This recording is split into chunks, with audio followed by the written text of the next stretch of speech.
al reconocer Roberto Madrazo lo que está reconociendo fundamentalmente el tema de la elección presidencial, que un candidato, que un ex candidato a la presidencia esté diciendo que en sus actas iba arriba Andrés Manuel López Obrador y que si hubiera habido voto por voto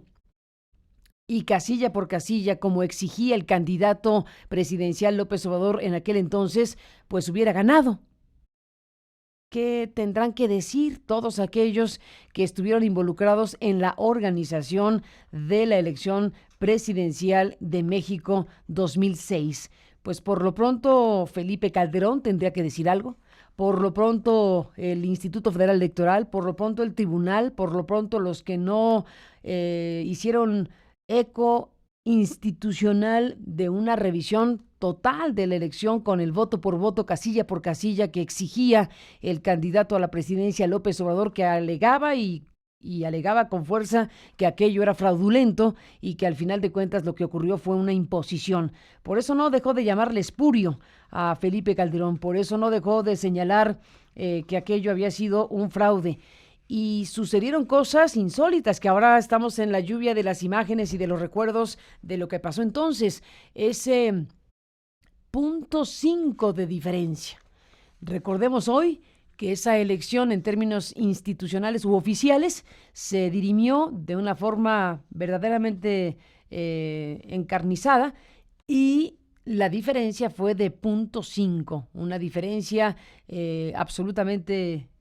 pequeña que pues generó todas las suspicacias del mundo, no porque no pueda resolverse una elección democrática por un voto, siempre y cuando sea democrática, siempre y cuando sea transparente, siempre y cuando de verdad la voluntad popular se esté reflejando en las urnas. Pero lo que ocurrió en 2006, bueno, hizo que ocurrieran cosas insólitas, como que el candidato López Obrador se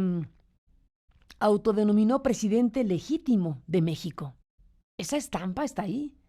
El hoy presidente electo, con toda la formalidad, con toda la contundencia, hoy nadie puede poner en duda absolutamente nada de un triunfo tan rotundo como el de López Obrador, con el 30% de diferencia, con el segundo lugar,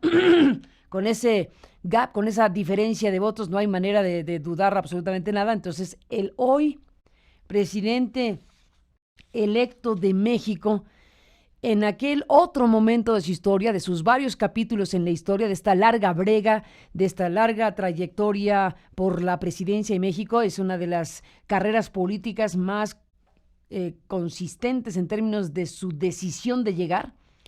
Una elección, otra elección, la del 2006, en la tercera elección gana definitivamente y ya no hay nada que hacer, dirían algunos. Fue tan rotundo el resultado que si intentaron el fraude ni siquiera podría haber tenido efectos por la masiva votación hacia López Obrador que se dio en este 2018. Pero en el 2006, 12 años atrás, la estampa era un .5, una sociedad absolutamente dividida, una sociedad que recibió mensajes de odio, campañas de odio. Se diseñó y se llevó a la sociedad, se diseñó la contienda política de tal manera que se polarizó como diseño de laboratorio. Se polarizó a la sociedad de una manera brutal. Las campañas de es un peligro para México y 20 cosas, bueno, quedan ahí como el registro de un régimen que en este caso, pues sí, hizo dupla el PRI y el PAN, y en este caso Madrazo se hizo, a Madrazo lo hicieron a un lado, Madrazo que perdió apoyos importantes y su pleito con factores de poder como el Bester Gordillo, que aquí no es que no se supiera, no es que no se intuyera, que lo diga hoy Madrazo con todas sus letras es enorme, que lo diga el que vivió en carne propia lo que significaba aquella disputa intestina de poder dentro del PRI. Su primer pleito público con Arturo Montiel, que disputaba la candidatura presidencial del PRI y que perdió, pero que hubo cosas como la entrevista que Roberto Madrazo le dio a Joaquín López Dóriga, donde dijo que era él y su esposa, Maud Versini, literalmente agentes inmobiliarios, y habló de las riquezas de Montiel y habló de las conductas que rozaban el tema de la corrupción de manera muy clara. Bueno, ese Roberto Madrazo al final logró esa candidatura presidencial, tiene este distanciamiento con el Bester Gordillo. El sistema, ahí llamaría, como le llamaba en ese momento López Obrador, a ese sistema, a esa mafia del poder, a esos poderes mezclados entre lo político y lo empresarial, que dijeron: no puede ser López Obrador presidente de México, no puede ser.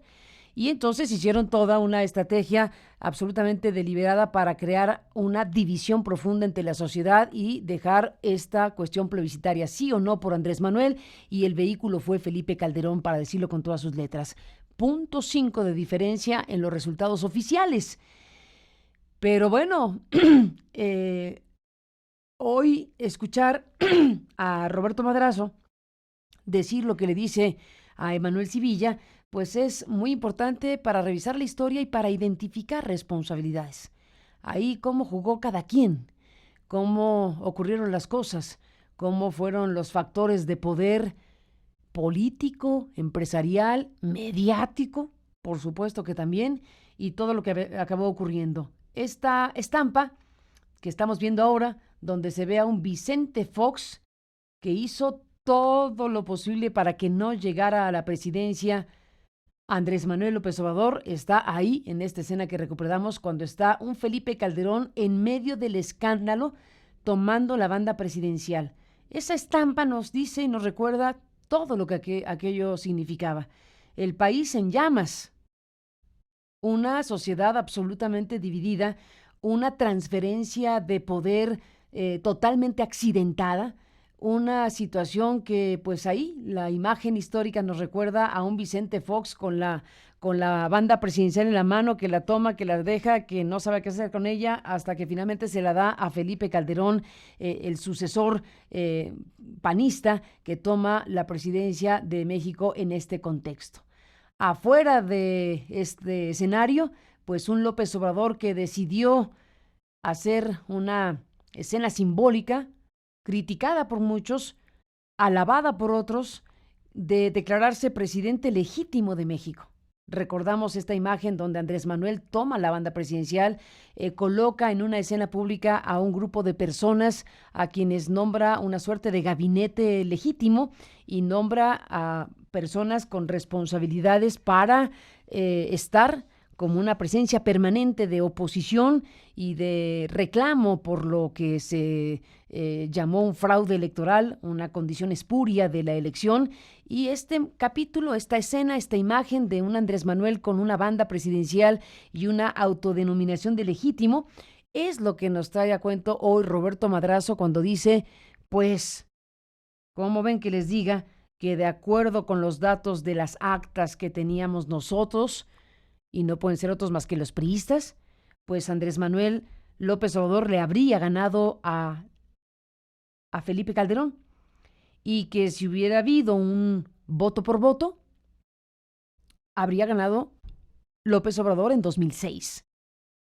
¿Qué hubiera sido de México si no hubiera ocurrido lo que hoy está reconociendo que ocurrió el ex candidato y ex gobernador Roberto Madrazo Pintado? Dejo